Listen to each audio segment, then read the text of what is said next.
আজকে পতাকা উত্তোলনের মধ্য দিয়ে আমাদের তৃণমূল কংগ্রেসের প্রতিষ্ঠা দিবস পালন করা হচ্ছে।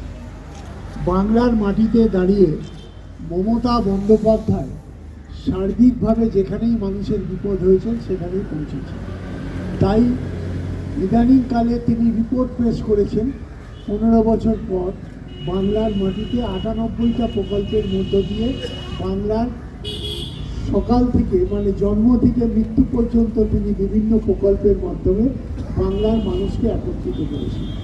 তাই আজকের এই পুণ্যতিথিতে আমরা আহ্বান করব যে বাংলার সর্বস্তরের সহকর্মীরা সংঘবদ্ধ হয়ে বাংলায়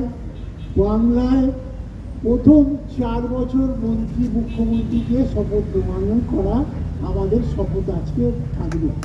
এবং সর্বোপরি মমতা বন্দ্যোপাধ্যায় যেভাবে বাংলার মানুষকে বাঁধন দিয়েছেন, একই কায়দায় সর্বস্তরের সহকর্মীদের আহ্বান করব যে আপনারা আসুন, ঐক্যবদ্ধভাবে বাংলার মাটিতে দাঁড়িয়ে মমতা বন্দ্যোপাধ্যায়কে চতুর্থবারের জন্য বাংলার মুখ্যমন্ত্রী করার দায়িত্ব আমাদের কাঁধে নেব এবং নিশ্চিত থাকুন যে আমাদের জয় নিশ্চিত হবে। এবার আমি আমার বক্তব্য শেষ করছি। নমস্কার।